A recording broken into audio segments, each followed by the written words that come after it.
សូរ៉ះអល់ហ៊ូម៉ាហ្សាជំពូកការមួលបង្កាច់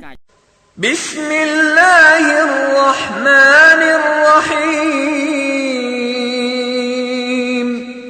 ក្នុងនាមអល់ឡោះមហាសប្បុរសមហាអាណិតស្រឡាញ់ ويل لكل همزة لمزة វិនាសកម្មមួយសម្រាប់គ្រប់អ្នកនិយាយមួលបង្កាច់អ្នកបង្ខូចគេ الذي جمع مالا وعدده ដែលបានប្រមូលទ្រព្យសម្បត្តិហើយបានរាប់ទ្រព្យនោះ يحسب أن ماله أخلده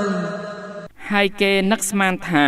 ទ្រព្យសម្បត្តិគេនោះផ្ដល់អមតភាពដល់គេ كلا لينبذن في الحطمة ទេ